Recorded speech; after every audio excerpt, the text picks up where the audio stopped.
네, 월요일장입니다. 터닝포인트 출발하겠습니다.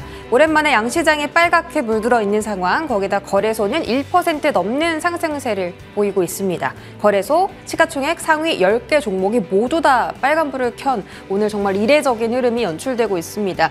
외국인 수급이 오늘 양대 증시에 회복이 되면서 이렇게 지수 자체가 강세 흐름인데 이번 주는 FOMC 주간이고요. 거기다가 빅테크 기업들의 실적 발표도 또 줄줄이 앞두고 있습니다. 그래서 이번 주 초반과 중반, 후반에 변동성이 계속 나타날 전망이니까 지수 팔로우업을 잘 해보시기 바랍니다. 자, 수급 확인해 보시면 외인 기관의 동반 순매수가 나타나고 있습니다. 거래소에서 외국인이 2,300억 원대, 그리고 기관이 10시 조금 안 돼서 매도해서 매수 쪽으로 포지션 바꾸면서 현재 같이 동반 쌍끌이 사자세가 연출되고 있습니다. 코스닥에서도 외국인 순매수 확인되고요. 148억 원대 매수 우위 기관도 함께 담고 있습니다.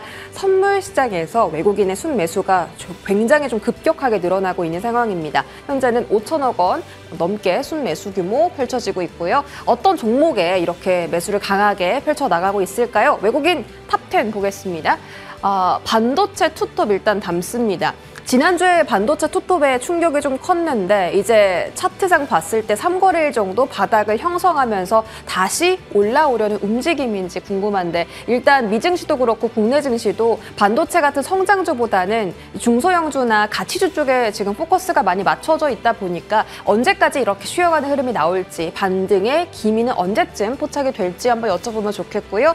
은행주가 오늘 정말 강합니다. 특히 신한지주가 17년 만에 최고가를 오늘 경신했고 장중에 10%까지 급등하는 흐름이 나왔습니다. 3년 동안 자사주 총 3조 원 규모를 소각하고 매입하겠다라는 파격적인 제안을 하면서 주주 환원에 대한 기대감이 살아있는 쪽이 오늘 은행주고요. 또 바이오 섹터 안에서는 삼성 바이오로직스와 셀트리온이 오랜 횡보 기간을 깨고 최근 들어 급등하는 흐름입니다. 삼성 바이오로직스도 한 달 상승률 기준 봤을 때 30% 넘게 올랐거든요. 기관 순매수 보겠습니다.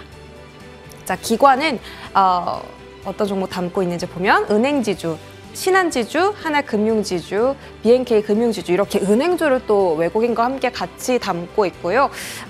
외국인은 삼성 바이오로직스를 선택한 반면에 기관은 셀트리온을 선택했습니다. 하반기에는 정말 영업이익이 대폭 개선된다는데 진펜트라 매출에 대한 기대감도 살아나는 구간이고요. 목표 주가도 27만 원까지 상향을 받았습니다. 지금 구간 20만 원이기 때문에 업사이드 충분히 더 열려있다라고 생각해 볼 수 있겠습니다. 오늘 대왕고래 관련 종목들도 강합니다. 아람코가 참여할 수 있다라는 소식에 한국가스공사도 기관 순매수 탑10에 올라가 있습니다. 오늘 일단 외인기관에 같이 공통적으로 담는 가장 중요한 섹터가 바로 은행주 아닐까 싶은데요. 지금 시세 한번 체크해 보시죠. 17년 만에 최고치를 경신한 신한지주는 장중 10%까지 올랐다가 윗꼬리를 달면서 상승분을 반납했습니다. 현재는 3%대의 상승 확인해 보실 수 있고요. BNK 금융지주, 우리금융지주 같은 종목들, 하나금융지주까지 최근에 리포트에 다 이제 목표가 상향 조정을 받았기 때문에 여기서 더 올라갈 수 있는 힘이 있나? 개인 투자자분들도 접근을 해보면 어떨까? 이런 질문들 바로 드려보도록 하겠습니다. 지금 출발하시죠.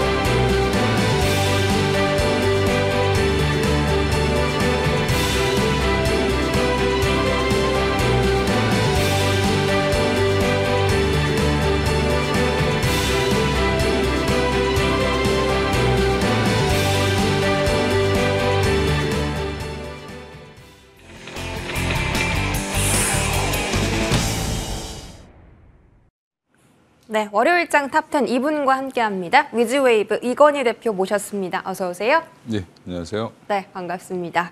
자, 일단 이번 주 많은 산을 넘어야 하는데 오늘 지수 자체 플레이는 너무 좋습니다. 반도체 투톱 메인 기관 순매수도 들어오고 있고요. 시가총액 상위 종목들이 이렇게 다 빨간불 켠 게 진짜 오랜만인 것 같습니다. 반도체 열어보겠습니다. 일단 그 미국 시장에서 지난주 PC 발표됐고요.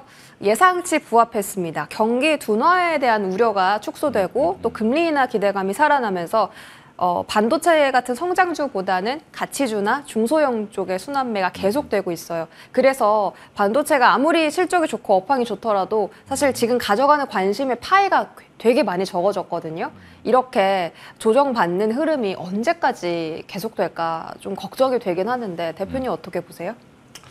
결국엔 돌고 돌아 반도체로 다시 갈 걸로 보고요. 네. 근데 좀 쉬어가는 국면이라고 보시면 될 것 같고 지금 트럼프가 쏘아올린 공 때문에 지금 러셀 지수도 올라오고 있고 그다음에 지금 여러 가지 금리 인하에 대한 기대감 이런 것들이 지금 반영되면서 러셀 중소형주들이 좀 강한 흐름을 이어가고 있죠. 미국에서는. 그쪽은 이제 금리가 좀 떨어지지 않으면 힘든 기업들이 많기 때문에 관련해서 이제 그런 기업들이 수혜를 볼 거라고 생각하고 지금 급격하게 올라오는 중이고요. 이제 그거에 이제 처음에 단초를 제공했던 건 사실 트럼프였지만 지금은 이제 그 외에도 이제 관심이 생긴 거죠. 한마디로 이제 뭐 저는 주식을 연예인에 많이 비유를 하는데 뭐 예전에 잘 알았던 연예인인데 갑자기 안 나오다가 네. 갑자기 뭐 히트작이 나오면 모든 사람들이 다 관심을 갖죠. 네, 그거랑 비슷한 거라고 보시면 될 것 같습니다.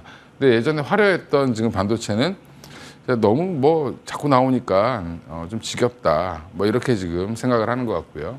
뭐 AI 버블론도 나오고 비관론자들의 말이 이제 일시 조정인데도 불구하고 먹히니까 네. 이게 조금 더 기스가 난 거죠. 한마디로 기스라고 얘기하면 안 된다 그러는데 흠집이 났습니다. 네. 그러니까 무조건 좋아질 거라고 생각했던 것들에 대해서 조금 성장성이 좀 둔화되는 거 아니야? 라는 이제 의심이 좀 들기 시작했다는 정도로 보시면 되고요. 하지만 지금 모든 업계 관계자들이라든지 뭐 반도체 애널리스트들도 하는 얘기는 이건 끝나지 않았다라고 얘기하죠. 지금 이제 시작이다라고 다 대부분 얘기를 하고 있고요. 그 이유는 이제 뭐 우리가 지금 피부로 느끼게 AI를 쓰고 있지 않습니다. 그러니까 소비자한테까지 오지 않았고 여전히 지금 인프라를 깔고 있는 거라고 생각하시면 되는데 고속도로 지금 짓고 있는데 서울에서 부산 가는데 네. 예, 중간에 지금 한 1000안 정도 가 있는데 왜 부산까지 안 뚫렸어?라고 지금 얘기하는 거랑 똑같다라는 거죠. 그러니까 만들고 있는데. 예, 지금 인프라를 투자하고 있는 중입니다. AI도 마찬가지로. 그게 이제 거대 언어 모델이라는 학습을 계속 시키고 있는 중이고 이제 거기에서 승자가 이제 어떻게 보면 시장을 독점할 가능성이 높기 때문에 여전히 지금 뭐 투자를 계속 이어가고 있죠. 말도 안 되는 돈을 투자를 하죠. 그러니까 주주들은 걱정을 하는 건데 그 걱정한다고 해서 그걸 안 할까? 예, 계속 해야 되겠죠. 뭐 기업이 살아남기 위한 어떻게 보면 사활을 걸고 있는 상황이고 AI 전쟁이라고 얘기를 할 정도로 지금 심하게 지금 싸우고 있는 중이고요. 그 과정에서 여전히 반도체 수급은 계속 부족한 상황이고 또 하나 이제 뭐 ESSD라든지 이쪽까지도 지금 계속 확산되고 있는 중이기 때문에 오히려 지금 반도체가 조정을 잘 받을 때 실현하고 나가신 분들이 후회할 수 있는 자리일 수도 있고요. 또 하나는 뭐 그동안 못 사셨던 분들은 또 한 번의 기회를 주는 거다. 그래서 오히려 주가는 이렇게 흔들면서 가는 게 사실 정상입니다. 그래서 흔들면서 지금 가고 있는 중이다라고 보고 있고 미국이 지금 일시적으로 지금 그것도 흔들리고 있는 것도 결국엔 그런 거고 이번 주에 아마 지금 주요 기업들 물론 이제 엔비디아는 메타, 그렇죠. 아마존 그다음에 AMD도 실적 발표를 네. 하고요. 그 주요 기업들이 실적 발표를 하는데 여기에서 실적 발표 내용 숫자가 중요한 게 아니라 가이던스. 네, 가이던스도 중요하지만 네. 가이던스를 얘기하면서 앞으로 사업 계획을 얘기하겠죠. 거기에서 어떤 멘트가 나오느냐에 따라서 또 한 번 생각보다 빨리 돌아설 수도 있다라고 보고 있습니다. 저 그게 조금 궁금했거든요. 네. 뭐 앞으로 투자 지금 하는 중이고 다시 관심이 돌아올 건 다들 알고 계시지만 그게 언제 돌아올 거냐. 이번 주 그 미국 빅테크 기업들의 실적 발표 플러스 앞으로의 방향성에 대해서 이야기가 나오면 생각보다 빨리 돌아올 수도 있다. 뭐 만약에 거기서 시장이 기대한 멘트가 안 나오면 또 떨어질 수도 그렇죠. 있겠네요. 뭐 생각보다 보수적으로 얘기를 하면 또 빠질 수도 있는데, 그러니까 이제 이게 트레이딩의 관점으로 접근하시는 분들은 그게 되게 예민한 거고, 일단 투자의 관점으로 접근하시는 분들은 뭐 지금이 사실은 기회죠. 예, 이렇게 생각하시면 될 그러면 것 같습니다. 어디 쪽에서 기회를 잡아야 될까? 그 HBM 관련해서 오늘 뭐 YC도 계약 성공했다. 삼성전자한테 뭐 공급 계약했고 4까지 대응 가능하다. 이게 1,000억 원 규모더라고요. 네. 이거 나오면서 주가 확 슈팅했었고 삼성전자도 지금 범용 디램 잘 팔릴 거라서 하반기에는 삼성전자가 좀 더 수혜 받아갈 수 있겠다. 그럼 우리는 뭐 HBM에 포커스를 둬야 되는 거예요? 아니면 조금 더 메모리 쪽으로 크게 봐야 되는 거예요? 다 포커스를 둬야 되는데 지금 네. 이제 현재는 뭐 HBM은 뭐 어차피 시간이 지나면 해결될 것이고, 그다음에 YC가 그동안 저도 몇 번 말씀드렸지만 이렇게 수주 이력이 있는 애들이 또 합니다. 그러니까 종목도 YC도 예전에 한번 삼성전자에 300억대 공급 계약을 체결했고 그거에 이어서 지금 1,000억대가 나온 거기 때문에 여전히 받은 회사가 계속 받고요. 또 CXL 관련돼서는 또 네오셈이라는 종목이 예전에 한번 받은 이력이 있기 때문에 또 받을 가능성이 높죠. 그러니까 그렇게 보면 여전히 뭐 반도체는 여러 분야로 확산되고 있는데 HBM만 보던 시장이 지금은 ESS도 보고 있고요. ESSD도 보고 있고, 네. 그다음에 SSD 관련돼서도 삼성전자가 여전히 캐파로는 1위입니다. 그리고 또 2위가 이제 하이닉스인데 두 회사 모두 지금 SSD 관련돼서 굉장히 호조세를 이루고 있기 때문에 그쪽도 관심이 여전히 있을 거고요. 네. 범용 디램은 아직 이제 가동률이 100%로 올라오진 않았기 때문에 일부 이제 HBM으로 전용했기 때문에 물량이 부족해서 가격이 올라갈 가능성, 이런 것들 때문에 여전히 좀 좋게 보고 있다. 그러니까 지금 캐파 증설을 HBM을 만든다고 해서 기존 디램 라인을 굉장히 많이 활용을 했기 때문에 디램 수요가 갑자기 늘어나면, 레거시 디램이 많이 수요가 늘어나면 또 한 번의 문제가 될 수 있습니다. 그러니까 이런 부분들도 여전히 반도체는 지금 전반적으로 수급이 타이트해질 가능성이 높다라고 보시고 긍정적인 시각을 갖고 있는 게 맞다라고 보고 있습니다. 수급이 타이트해지는데 어떻게 긍정적으로? 그럼 더 옥석 가리기를 필수로 해야 되는 거 아니에요? 전반적으로 확산되는 거죠. 그러니까 뭐 랜드 플래시도 그렇고 디램도 그렇고 그다음에 HBM도 그렇고 결국엔 지금 시장이 요구하는 물량보다 만들어낼 수 있는 양이 제한될 수 있는 게 가장 가능성이 크고요. 반도체 팹 하나 짓는데 시간 꽤 많이 걸립니다. 네. 예, 그러면 그 팹을 짓는데 시간이 많이 걸린다는 거는 그만큼 증설을 해도 시간이 걸리기 때문에 지금 당장 생산량은 한계가 딱 정해져 있는, 캐파가 정해져 있는 거죠. 근데 만약에 물량이 늘어나면 네. 예, 가격은 엄청 올라갈 거고 결국에는 반도체 기업은 하나 팔아서 예전에 디램 같은 경우 많이 나오면 거의 50% 남았거든요. 예, 그렇게 되면 또 한 번 삼성전자는 10만 전자를 넘어갈 가능성도 높겠죠. 예, 그리고 하이닉스도 마찬가지로 좋아질 수밖에 없을 거고. 뭘 사도 좋다라는 말씀이세요? 그렇죠. 지금은 뭐 반도체 전반적으로 뭘 사도 좋은데 네. 아마 그 신호는 뭐 삼성전자는 하이닉스가 먼저 쏘아 올려야지 나머지 종목이 따라가는 형태가 나오지 않겠나 생각하고 있습니다. 일단 반도체 투톱이 좀 먼저 살아나야 된다. 오늘 반도체 투톱은 그냥 지지부진한데 뭐 장비 안에서는 YC 올라가고 유리기판의 피롭텍스가 또 7% 정도의 강세, 뭐 CXL에서는 네오셈이 최근에 강세, 이렇게 테마주 안에서 한 종목씩 튀기는 튀거든요. 뭐 일단 대장 중심으로 움직이는데 유리기판은 여전히 트레이딩 관점으로 보시는 게 맞고요. 그리고 이제 YC라든지 네오셈이라든지 이미 이제 삼성과 거래를 텄던 기업들은 추가적인 이제 수주 계약이나 물량 이제 계약들 이런 것들이 계속 나올 거라는 기대감이 붙어 있기 때문에 여전히 오늘도 좋은 흐름인 거고, YC도 오늘 뭐 이거 계약 이후로 지금 급등하고 있는데 이럴 때는 일시적으로 또 매도 물량 나오면서 또 윗골이 달 수도 있습니다. 그냥 그런 것들은 이제 뭐 단기적으로 매매하시는 분들은 그것도 이제 생각을 좀 해보실 필요는 있다. 여전히 트레이딩ግ 관점으로 CXL 이런 쪽은 뭐 CXL도 유리기판 쪽. 뭐 유리기판은 트레이딩 관점인데 YC나 네오셈은 좋게 보는데 하루에 뭐 20-30%씩 20% 이상 올라가면 사실은 좀 차익 매물 나올 가능성이 높죠. 그러면 또 조정받고 또 사셔도 충분히 기회는 있다. 뭐 이렇게 생각하고 있습니다. 알겠습니다. 일단 아까 반도체 투톱이 올라줘야 다른 반도체들도 반등할 수 있다라고 하셨는데 삼성전자는 일단 그 생산 능력 자체가 좀 크다 보니까 범용 디램 뭐 하반기에 잘 팔면 또 매출 늘어날 수 있고 또 HBM 통과 이슈가 또 있잖아요. 기대감이 있잖아요. 어쨌든. 근데 하이닉스는 뭘 우리가 지금 기대하고 있어야 되는 거예요? 다 나온 이슈 같아서. 그렇죠. 나와 있지만 하이닉스는 계속 숫자가 좋아지겠죠.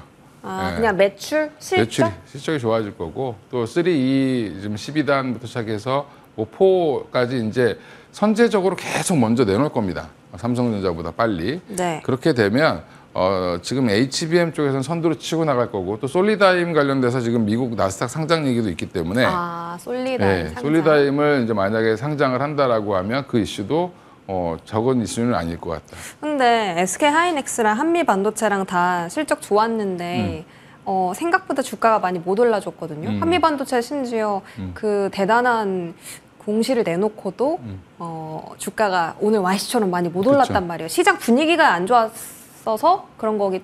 그럼 뭐 만약에 일단은 선반영을 했다라고 생각하시는 분들도 있는 거고, 네. 예, 그리고 이제 다음 분기에도 그렇게 할 수 있어라고 의심하는 경우도 있을 거고, 근데 전반적으로 하이닉스가 빠졌기 때문에 한미 반도체는 빠졌다고 보시는 게 맞아요. 그러니까 지금은 거의 둘의 상관계수가 굉장히 타이트하게 붙어서 움직이고 있기 때문에 하이닉스가 한 2% 올라가면 한미 반도체 따라 올라가고 오히려 한미 반도체가 SK 하이닉스보다 조금 더 무거운 모습을 보여주고 있거든요, 지금. 그 얘기는 장비주로서 지금 뭐 10조가 넘어가는 이 종목에 대해서 어떻게 볼 것이냐라는 시장에 이제 그런 이제 의구심이 있는 건데 사실은 저는 왜 의구심을 갖는지 잘 모르겠다. 워낙에 반도체 긍정론자시잖아요, 대표님이. 반도체 긍정론자가 아니라 제 예전에는 2차 전지도 긍정론자였는데 부정으로 바뀐 거고요. 예, 산업이 바뀌는 거에 따라서 흐름이라는 게 있는데 지금 AI에서 지금 반도체가 차지하는 거는 이제 한 1년 달려왔는데 제가 볼 때 한 1년 정도는 더 달려야 어느 정도 고점이 나오지 않겠나 생각하고 있습니다. 그러면 지금 흔들릴 때가 기회다. 뭐든 좋다. 그래도 하나만 꼽아주세요, 대표님. 여전히 뭐 지금 단기적으로 대응하실 거면 뭐 네오셈 같은 종목도 오히려 좀 좋을 것 같고요. 예, 여전히 뭐 CXL 관련돼서 8월달에 양산 들어간다라고 하니까 그쪽으로 좀 보셔도 될 것 같고 오히려 이제 중장기로 보시는 분들은 한미 반도체 빠진 거 사셔야죠. 하이닉스도 사셔야 되고. 줍줍의 기회다. 예, 하이닉스가 나중에 40만 원을 갈 것 같은데. 와. 근데 왜 지금 보면 19만 원 밑으로 빠졌잖아요. 그러니까 20만 원 밑으로 빠졌잖아요. 그러면 지금 사놓고 가만히 놔두시면 2배 이상 수익이 날 수 있는데. 그러면 안 사는 게 이상한 거죠. 알겠습니다. 언제 40만 원 갈지 모르겠는데. 네. 지금 어쨌든 가격적 매력은 너무 충분한 구간이다. 그렇죠. 하이닉스, 한미반도체 모두 다 말씀 들어봤고 단기적으로 이제 네오셈 같은 종목도 괜찮다라는 말씀 들어봤습니다. 바이오로 넘어갈까요? 외국인은 삼바 사고, 기관은 셀트리온 사고. 이제 뭐 알테오젠이라든지 삼천당 제약도 오늘 뭐 빨간불 켜긴 하지만 이제 그동안 굉장히 잠을 오래 자고 있던 종목들이 슬슬 깨어나고 있습니다. 뭐 이 종목은 뭐 워낙 어닝 서프라이즈 공개했는데 뭐 2분기 실적 하반기 실적도 괜찮을 거냐 이런 좀 부정적인 시각도 있긴 있어요. 그죠. 뭐 근데 삼성바이오로직스는 어차피 숫자가 부러지면 주가는 빠지고요. 숫자가 올라가면 좋아집니다. 그러니까 바이오가 붙어 있어서 바이오 종목이라고 생각하시는데 바이오 종목이 아니고 이거 제조업 종목이죠. 예, 생산. 예, 그래서 지금 CDMO, 뭐 CMO 이렇게 하는 회사이기 때문에 결국에 이제 캐파 싸움을 하는 거고요. 그리고 이제 얼마나 다른 회사의 물량을 뺏어올 수 있느냐. 왜냐하면 약 시장이 계속 커지기에는 뭐 한계가 있죠. 그러다 보니까 뭐 지금 중국 제재에 따른 수혜, 뭐 오시바이오로직스를 좀 눌러주면 반사 이익을 볼 수밖에 없는 삼성바이오로직스 입장에서는 지금 입장에서 그 두 호재 실적도 괜찮은데 경쟁자를 눌러준다라는 거는 굉장히 큰 호재로 보시는 게 맞고요. 그러니까 지금 삼바가 100만 원, 110만 원 뭐 이런 얘기가 자꾸 나오는 이유가 거기에 있다라고 보시면 되고요. 이 와중에도 물려 있다는 분들이 가끔 있으시더라고요. 그러니까 그래서 대단하신 분들이다. 여태까지 기다리신 것도. 네. 근데 저는 긍정적으로 보고 있고 셀트리온은 조금 다르게 보셔야 되는데 둘이 같이 보시면 안 되고요. 셀트리온은 ODM, OEM을 하는 회사가 아니라 본인이 직접 바이오시밀러를 개발해서 생산하는 회사죠. 삼성바이오로직스가 바이오시밀러 하긴 하지만 자회사를 통해서 그거에 비하면 셀트리온이 훨씬 더 규모가 큽니다. 그 바이오시밀러 자체로 보면 여전히 이제 3공장 이슈가 있고요. 12월 달에 이제 오픈을 할 거고 또 하나 지금 진펜트라도 굉장히 잘 팔리고 진펜트라도 굉장히 잘 팔리고 있고 또 미국 유럽 시장에서는 이미 뭐 안착을 한 것 같고요. 미국 시장도 램시마보다는 좀 침투율이 더 좋은 것 같습니다. 그래서 그거에 대한 기대감이 좀 붙어 있는 것 같고 2분기 실적도 생각보다 잘 나올 것 같다라는 게 지금 중론이어서 19만 원을 못 뚫고 항상 눌렸던 셀트리온이 20만 원대에 안착했다는 게 중요하고요. 이런 건 기술적으로도 지금 자리는 한번 따라가 볼 자리다라고 생각하시면 되고 적어도 한 25만 원까지 랠리는 한번 나올 수 않겠나. 한 25만 원 정도. 25만 원. 증권가 최고 TP가 한 27만 원 정도더라고요. 삼성바이오로직스는 125만 원. 둘 중에 하나 따라간다면 셀트리온이 좀 더 매력적이다? 지금은 빨리 갈기에는 아마 삼성바이오로직스가 더 빠를 수도 있을 것 같긴 한데. 와, 진짜요? 이 무거운 게? 그렇죠. 뭐 무거워도 뭐 지금 탄력이 붙어서 그런 거예요? 하이닉스도 그렇게 무거운 종목인데 올라갈 때는 강하게 올라가죠. 그러니까 결국에는 얼마나 이제 매수세가 붙느냐인데 기관 외국인들이 얼마나 좋게 보느냐의 문제인 것 같은데 단기적으로 단타를 하실 거면 오히려 삼성바이오로직스가 더 매력적일 것 같고요. 오히려 셀트리온은 여기서 생각보다 좀 무겁게 갈 수도 있습니다. 그러니까 뭐 조금 시간은 뭐 제 예상 밖으로 더 빨리 갈 수도 있는데 요즘에 이제 들리는 소문에 의하면 서정진 회장님이 굉장히 열심히 뭘 하고 계신다. 라고 하더라고요. 삼성바이오로직스는 고환율 수혜를 오히려 받았어요. 팔 때 비싸게 팔 수 있으니까. 이거 금리 하반기에 떨어지면 안 좋은 거 아니에요? 3반? 뭐 그거랑 상관은 없을 것 같고요. 괜찮아요. 어차피 이쪽 삼성바이오로직스나 셀트리온은 마진율 자체가 워낙 높은 데이기 때문에 금리와는 또 그닥 그렇게 연동을 지을 필요는 없을 것 같습니다.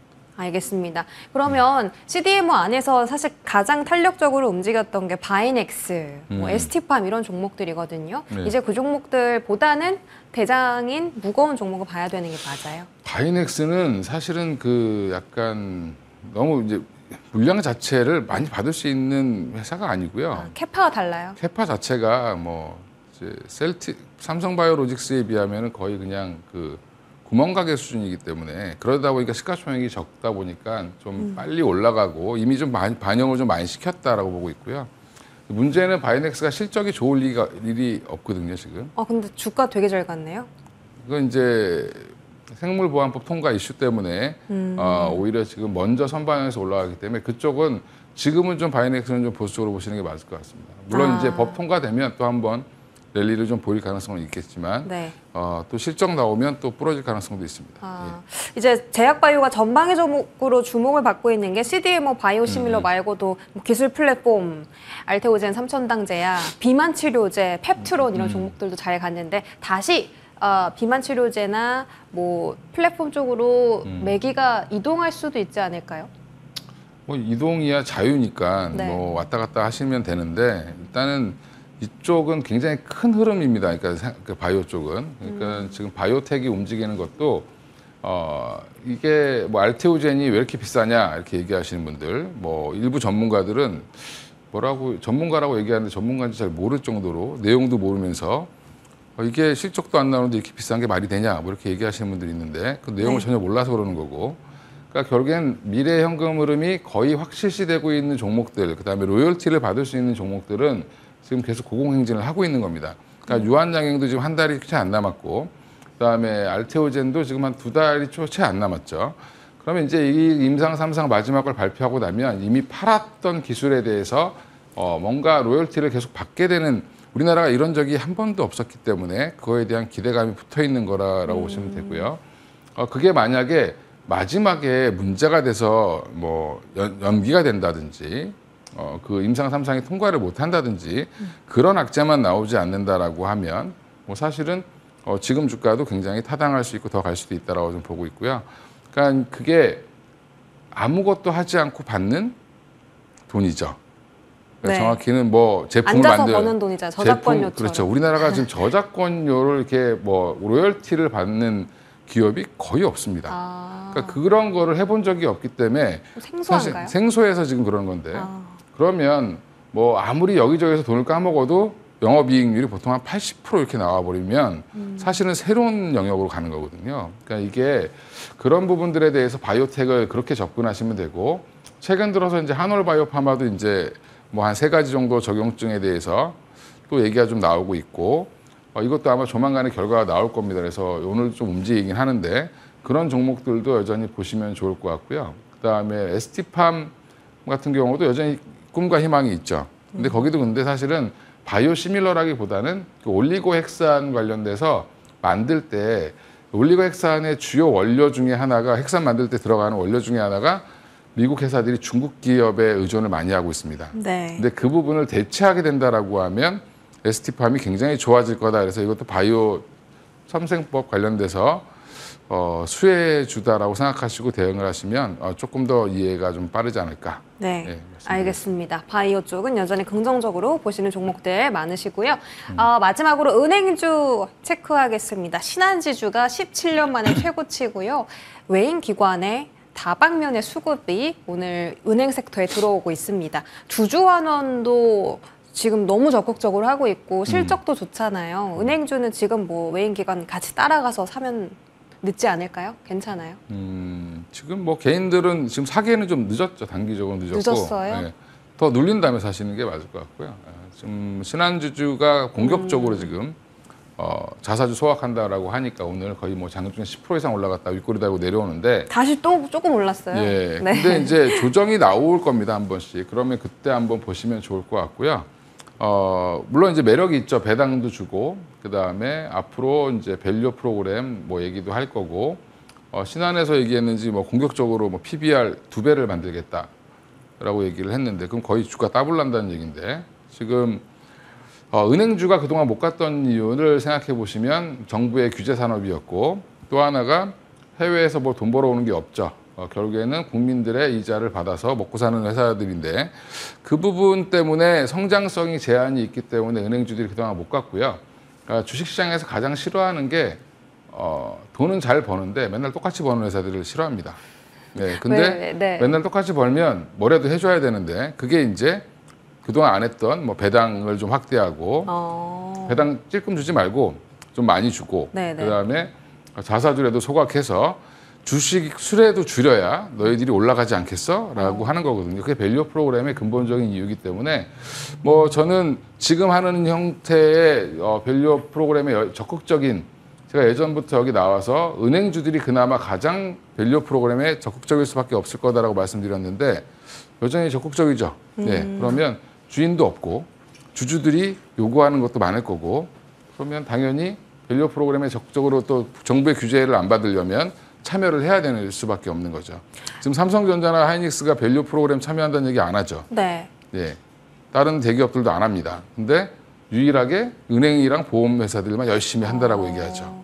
은행은 지금 따라가기 늦었으면 증권사나 뭐 손해보험, 생명보험 아니, 기다렸다가 은행주 사시면 됩니다. 아 그래요? 그냥 기다렸다가 은행주만 봐요? 증권은 보지 마요? 은행주가 제일 낫습니다. 예. 아 그래요?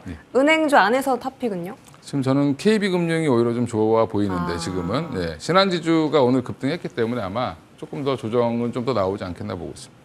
그러면은 저 PBR 안에서 은행 1등 그다음에 KB금융이 탑픽이시면 현대차나 기아는 어때요? 현대차 오늘 지수도 좋던데 주가도 좋던데. 현대차 기아 좋게 보고 있는데 문제는 거기도 밸류 프로그램을 적극적으로 참여할 수 있는지는 잘 모르겠고요.